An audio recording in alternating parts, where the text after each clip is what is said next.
They challenged the most powerful video game company in the world. Well, when Atari was first introduced, Mattel started putting together something to compete with it. Presenting Intellivision. But then when it went through the roof, they said, okay, we got to do this. We got to come out with this. And triggered the world's first true console war. Intellivision was so much better than Atari. We had stronger hardware, greater graphical power than the Atari. I find Intellivision more sophisticated. They prevailed when others failed. When the video game industry collapsed in '83 and everybody got out of it in '84, Intellivision survived. Intellivision was the one game system that kept going. This is the spectacular story behind Intellivision.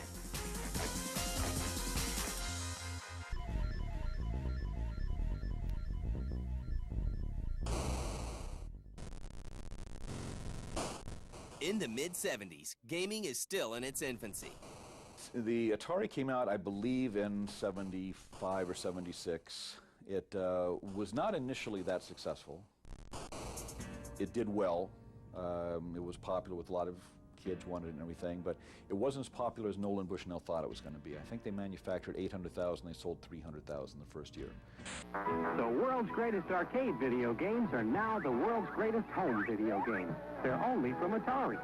A company named Atari is king. Space Invaders was introduced, and then everyone said, oh, I want to play Space Invaders on Atari, and then suddenly it just went through the roof. The biggest thing that Atari did was get computers in people's homes. Atari put more computers in people's homes than any PC manufacturer was even close to, by a factor of 100 or more, because they learned the idea of you sell the application and not a computer. But a challenger to the throne rises from Toyland. Well, when Atari was first introduced, Mattel started putting together something to compete with it. But then when it went through the roof, they said, okay, we got to do this. We got to come out with this. Mattel creates an electronics branch called Mattel Electronics and introduces the Intellivision to a test market in Fresno, California in 1979. And in 1980, it's ready for release. Presenting Intellivision, the home video system from Mattel Electronics. Propelling the industry's first big console war. For the first time in the video game industry, there were two systems at one time that were out there competing with each other. Intellivision, the world's largest toy company, battling Atari, bought by Warner Communications. Boom, it's became a big business thing, big stock thing. Ooh, what's it going to be? There's a growing library of Intellivision programs to involve every member of the family. And for families, it was no longer a question of, should we get a video game system? Now it was, which video game system should we get? And now the sales for both Atari and Intellivision went way up. And so, boom, they're going up. I'm back to Pat. Go for it, Dad. Caught it. The competition just became really intense. The toy company responsible for Barbie doesn't take their new gaming system lightly. It was a more sophisticated system because Mattel figured that being this big prestigious toy company, they would compete with Atari by saying, theirs is a little toy thing that you play some arcade games on. Ours is going to be a family educational and entertainment center. Intellivision can change your family's life. We are going to have this machine that you will later be able to put a computer keyboard onto it. Available in 1981. And you will be able to put a modem on it. They were talking in 1980 about, modem for the Intellivision, to be able to get online and to get information and to do all this stuff.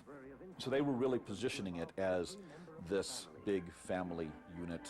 It can change your family's life. The technology isn't cheap, but you get what you pay for. And so it was more expensive. It was $300 compared to $150 for the Atari, but they had this image behind it. The Intellivision was so much better than the Atari, and stop me now before I go on. The Intellivision, like now, if a hardware platform has a year to cook longer than its competition, every year there's a real advantage. So we had a stronger hardware, greater graphical power than the Atari, and the ColecoVision, which came after us, had some enhancements over us. So it was simply a moment, when is that stake driven into the ground? And that's what the designers had to work with. The reason people liked Intellivision more than Atari was that the graphics were better. It just looked better. But the Intellivision for its time was a very powerful machine. Mattel decides to milk its hardware advantage and brings in a celebrity to sell the Intellivision to the masses. And so instead of trying to position it as the big family center, they instead just started doing commercials where George Plimpton, who was known as a sports writer, came out with a television set with Atari showing Atari baseball, television showing Intellivision baseball. And this was very radical for the time to directly show your competitor in a TV commercial. An aggressive marketing campaign ensues. George Plimpton just said, Look at Atari basketball and Intellivision. you can tell the difference. I think Intellivision plays much more like real basketball.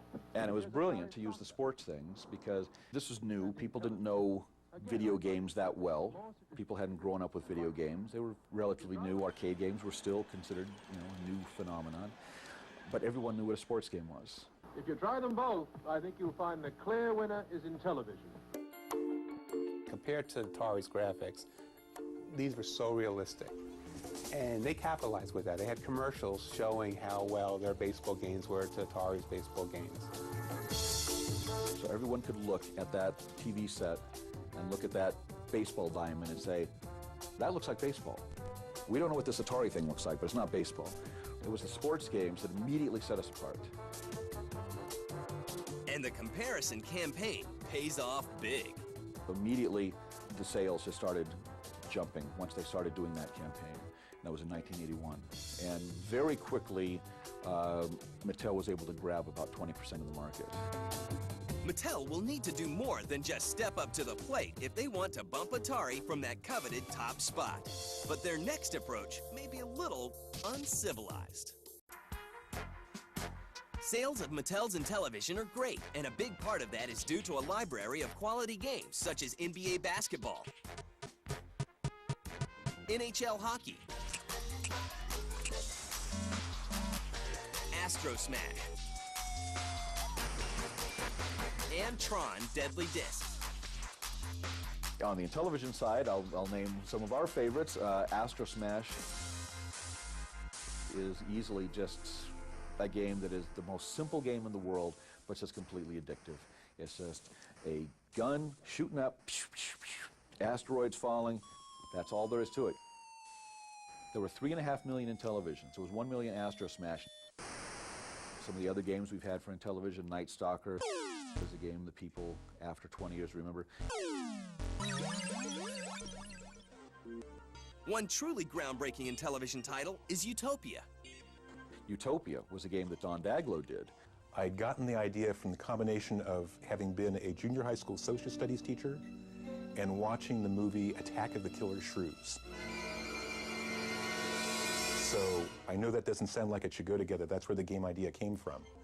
And Mattel wanted to have a diverse range of things in their line, and they took a chance and let me build it. The idea of Utopia is there are 2 islands on the screen, and in those days, that's all you got were nice, steady things on the screen. And your job is to run your island in the way that makes your people happiest. It was a game where you had to figure out how to plant crops on your island and keep your people happy and all of this. And it really was the first sim game. People have referred to it as Civilization 0.5 because it really is kind of the beginning of all of those things. All of these games now with Civilization and with SimCity and The Sims, it really can be traced back to this Intellivision game that Don created back in 1981. And for the men and women who create these Intellivision games, remaining anonymous is part of the deal. Mattel Toys that owned Mattel Electronics didn't want the programmers to be known, didn't want our names out there because they were afraid that Atari or Activision, one of the other companies, would steal us away. So everything had to be anonymous. They wanted to hide our names. In-house, I was fighting to get credit for my people actually on the boxes. But what they actually wanted to do is they wanted to hide who we were so the competition would not recruit us away. And every good secret organization needs a good alias. We did an interview with TV Guide in 1982. And they sent a gentleman named Howard Polskin to interview us, but Howard Polskin was told, you have to change their names in the interview. And all of our names were changed. And the writer wanted some sort of a description, a group description for us. And we didn't have one, really. You know, we were application software at Mattel Electronics. And application software didn't sound sexy. So the writer said, how about you guys call yourselves The Blue Sky Rangers, because we talked about having blue sky sessions. Because he heard that our brainstorming sessions were called Blue Sky Sessions. Where we'd try and think up new ideas or new ways to play games. And the name took and has stuck ever since. Blue Sky Rangers. And our vice president, Gabriel Baum, he didn't like that name. He said, I hate that, that's stupid. But the marketing people at Mattel, publicity people at Mattel said, let's go with it. Let's give them something. Let's give them something that gives them a hook to write the story. So how about instead of you guys call yourself the Blue Sky Rangers, he just says, you are the Blue Sky Rangers. And Gabriel said, I guess I can live with that, you know, because yeah, okay, whatever.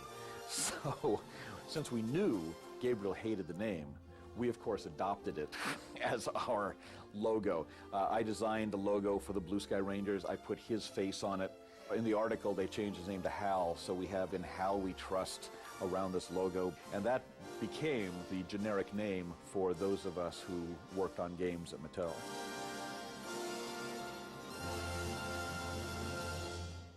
And as the years go by at Mattel, some of the Blue Rangers begin to move on. When the industry started, it was very strange because now we were getting paid to do what we loved. And we would look at each other and we go, what happens if they find out we do this for free? The best description that anybody ever did of what it was like to program at Mattel was that it was like living in a college dorm. There was always people there 24 hours a day, 7 days a week. So you could walk in there at Sunday morning, 3 a.m., shout out, anybody here? And somebody would pop up from a cubicle, yeah, I'm working. Most of them were single. Just about everybody was under 25. So there was a lot of socializing together. A lot of people became roommates. The relationship started and broke up. So it was a very intense time, not only professionally, but also socially with this group of people. And everything was such a frontier because there wasn't a large body of existing games. So if you got an idea, it was easy to have an idea that was new, that had never been done before. But despite more powerful hardware, better graphics, and a talented staff, the Intellivision sales still fall short when compared to Atari's. Television at first was competition.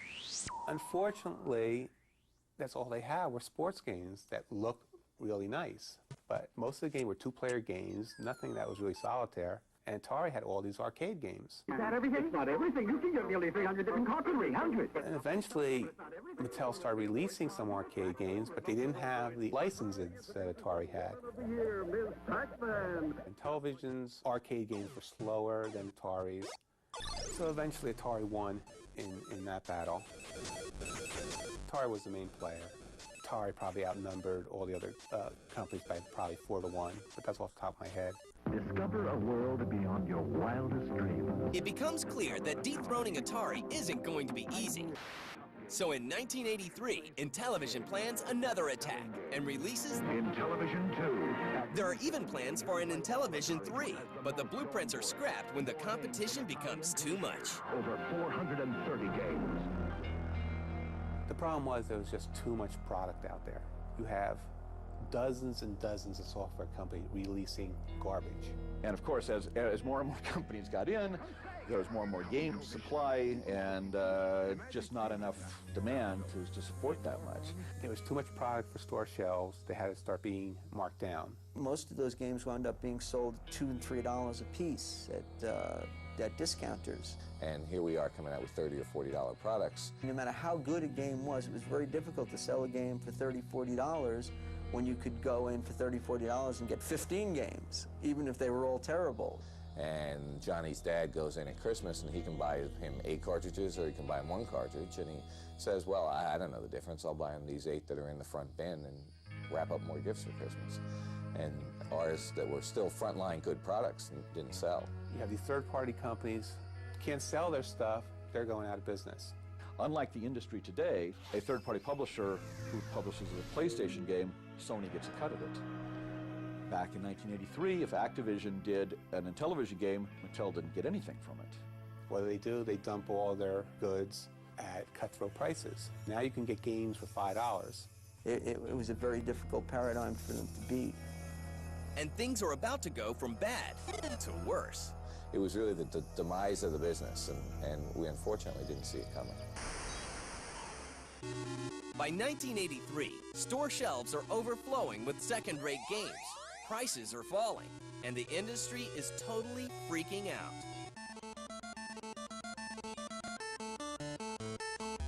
A lot of people just got burned. They just got tired of getting all these bad games.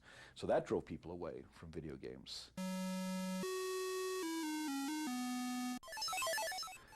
There were no checks and balances for quality in those days. So a lot of really bad games got out there in the early 80s. And so the whole thing collapsed. But even as everything crumbles around them, the Intellivision manages to stay on the shelves. When the video game industry collapsed in '83 and everybody got out of it in '84, Intellivision survived. Intellivision was the one game system that kept going. To keep the Intellivision selling, a bold move is made. The senior vice president of marketing for Mattel Electronics, Terry Valesky, looked at the numbers and said, there's still a demand out there for video games. Everybody's getting out of it, but people still want to play video games. So he put together a group of investors. They bought the rights to Intellivision from Mattel. INTV is formed, and the Intellivision lives on. The console that dared to challenge Atari's dominance ends up outliving it. They continued to make the consoles. They continued to make new games from 1984 through 1990. The company actually lasted till 1991. So Intellivision went through the entire decade of the 80s, which no other system did. I mean, Intellivision at the end was competing on the shelves with Sega. And of course, Nintendo. The steam eventually runs out, and INTV closes its doors in 1990. But Keith Robinson manages to buy the rights to all things Intellivision and keeps the legacy alive. He also becomes the unofficial record keeper. As Intellivision was going out of business, Mattel Electronics was going out of business, I took all of the files. As people were being laid off, I said, I'm going to write a book about this. And so they gave me their personal files, and they gave me all this stuff. And so I had amassed 3 file cabinets full of material saying, okay, great, you can write this book. But then, like I say, Intellivision didn't die, continued to work on it. And he directs his creative juices into another medium. In '94, I got really enthralled by the World Wide Web. I started setting up a website. I'll take some of this material that I was going to write a book, I'll put it on the web, see if anybody's interested in that. And the public reacts. And 1,000 people a week were coming to read about Intellivision. And pretty soon I go, maybe there's still an interest in Intellivision. People kept emailing us and saying, is there a way to play these games on a PC or Mac? So Keith gives the public what they want, and Intellivision Lives is born. So myself, Steve Roney, who was another programmer at Mattel, we bought the rights back. So bought the rights to Intellivision, all the games, put together a product, Intellivision Lives, which lets you play most of the old games from Mattel Electronics, from INTV Corporation on the PC and Mac. The Intellivision Lives CD becomes more than just a collection of games. It becomes a part of history. Put it out there for sale on the web and have done real well. And there's been a huge interest in the games, and we're just trying to recreate that whole experience of what it felt like to be working on those games. They've come to the GDC pretty much every year to kind of keep the history of these old game systems alive and keep the roots of where our industry has come from on center stage. And I think that it's important for us as an industry not to forget where we came from. First of all, for a lot of people, it was part of their childhood. So there's that special bond of childhood of something you played and enjoyed, especially if it's something you played with your brother or your sister or your friend. Well, I think it's nostalgia, For me, they all remind me of what it was like to be a kid. you know, and how pure everything was kind of back then, you know, and I think that what we see today with the PS2 and the Xbox, I mean, some kids are playing that now, and 20 years from now, we're like, oh, do you remember the days, you know? There's always that, do you remember the day kind of story, do you remember this game, or, you know, and it's just a part of the social fabric of life. The reason why Intellivision survived the crash in '83 was because it had loyal fans. Thanks to a renewed interest in classic gaming and to those who refuse to let it go, Intellivision literally lives on. They were games which were really handcrafted. Because we had a few months, one programmer, one game, you had a chance to really work on and polish your game. It's a very individual experience. One person was in charge of the whole thing, and the games were small, and it was just a thrill to work on. But perhaps the biggest testament to the true success of the Intellivision lies in the people who were there when it all began. We get together, we still swap stories, and every year somebody new that we didn't know or hasn't been to one of the reunions shows up, and we get to include them. So the Blue Sky Rangers keeps growing.